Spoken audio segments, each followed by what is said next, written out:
Inbound lead generation is at the foundation of digital marketing success, but it's also become a bit of an industry buzzword that can mean different things depending on who you might ask. So let's break it down.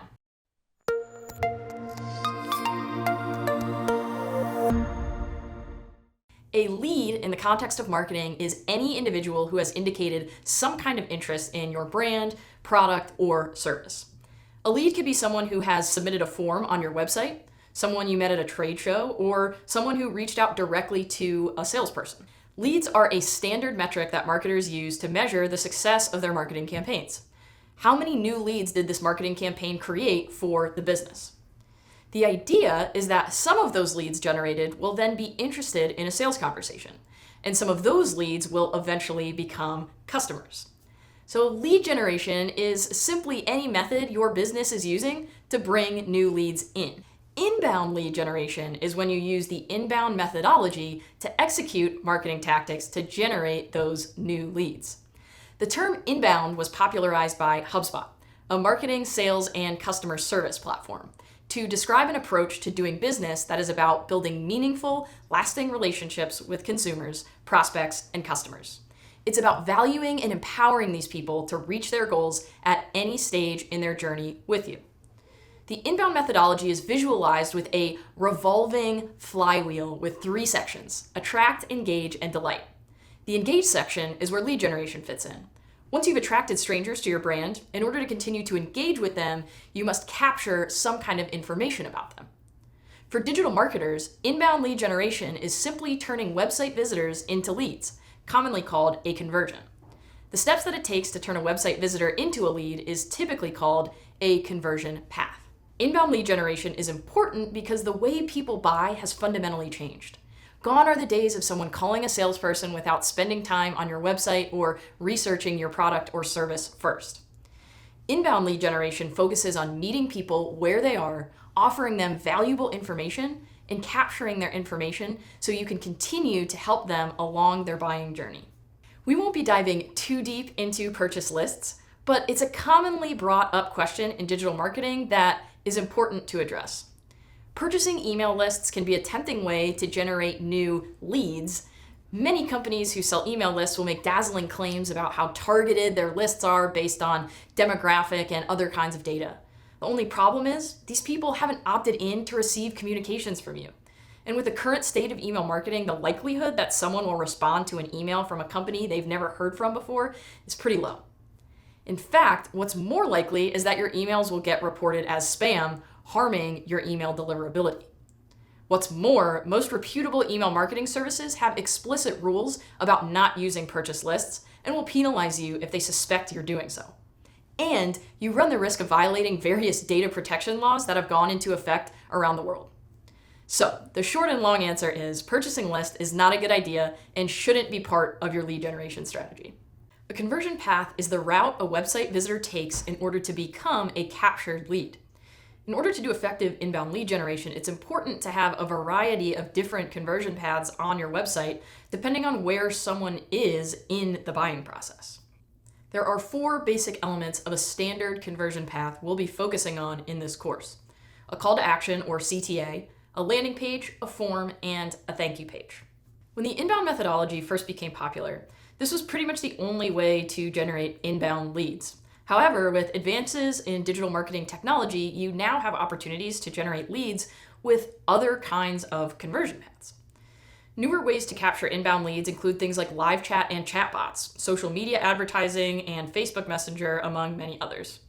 While it's critical to set up standard conversion paths on your website, don't get stuck in the box of CTA, landing page, form, thank you page just because that's how it's always been done. Think about how your visitors want to engage with your brand and make sure you're meeting them where they are. While we would all love for everyone that expresses interest in our product or service to immediately be ready for a sales conversation, there are different phases of the buying journey that you'll need to take into account when considering the different conversion paths on your website. There is all kinds of different terminology for the different stages of the buyer's journey, and your company may even have their own terms for your specific journey. What's important is that you have that journey mapped out and are creating different conversion points for different stages of the buyer's journey. HubSpot, the software company that popularized the inbound methodology, uses the terms awareness, consideration, and decision for the different stages or phases of the journey. First, someone becomes aware that they have a problem. Second, they start considering their options for solving this problem. And third, they know how they want to solve their problem and are deciding which specific vendor or product is the right fit for them.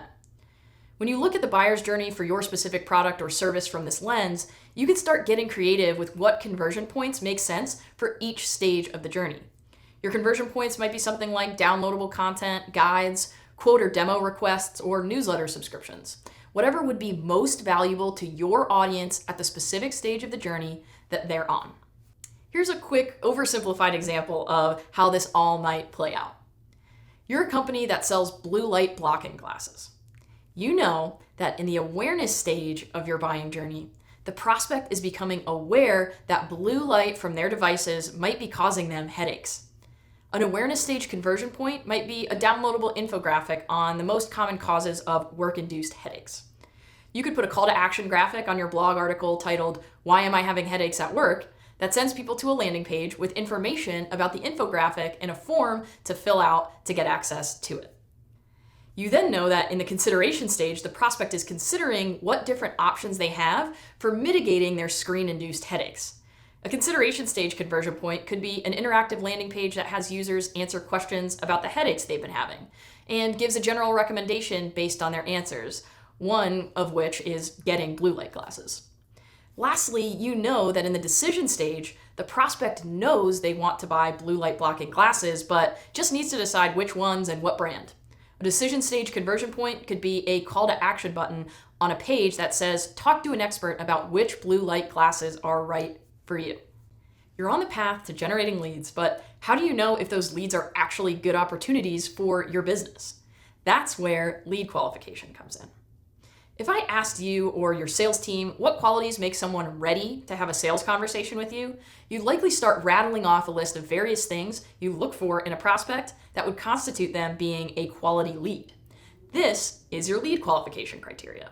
However, it's also likely that you'd have some varied answers across different people and even different teams at your company. It's important to get alignment across the entire organization on how you define a qualified sales lead, even if this might change over time.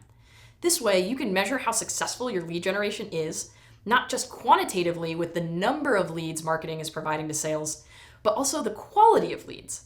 It's better to have a lower number of super qualified leads that eventually turn into customers than a high number of not so qualified leads, most of which end up never purchasing, right? When you're defining what criteria makes a lead qualified, you'll likely find that there isn't a black and white definition of yes, this type of lead is 100% qualified and ready for sales, and no, this type of lead is 100% not qualified and we should stop engaging. It's more likely that you'll have a few different stages your leads can go through before they're a legitimate sales opportunity. These are what we call life cycle stages, also sometimes referred to as lead stages. Life cycle stages are terms that define where a contact or company is in your buying experience. This can vary greatly depending on your business and your industry, but there are elements that span any company. There are many different terms you can use for life cycle stages, but your company's specific terminology isn't what's important. What's important is that you have it and it's agreed upon by all involved parties. You can think of life cycle stages as the next level of depth in your lead qualification definition. Rather than having a single definition of a qualified sales lead, you'll have a few different definitions of what leads look like at different stages in the buying cycle. While you absolutely have the freedom to name and define life cycle stages however you'd like, here's what we recommend at a minimum. First, you should have a life cycle stage for brand new leads. This will be your big bucket for any new contact that enters your database and hasn't become qualified yet. Next would be a marketing qualified lead or MQL stage. An MQL is a lead that the marketing team has validated as qualified and is ready to be passed to the sales team. They may do this manually or through a marketing automation platform. Then a sales qualified lead or SQL stage would be a lead that the sales team receives for marketing and agrees that this contact is a legitimate sales lead. Next, an opportunity lifecycle stage would be any lead that the sales team is in active sales conversations with, i.e. there is a legitimate and imminent sales opportunity. And lastly, your customer lifecycle stage. Depending on your business, customer could be a variety of things, someone who has purchased from you, become a member of your organization, etc. When you define and start to track the lifecycle stage of all of your leads, you're able to do a much deeper analysis on the success of your lead generation efforts by looking at not just how many leads you're generating, but whether those leads are moving through the buying cycle, and can then more easily find ways to improve the overall buying process by seeing which parts of that process aren't working.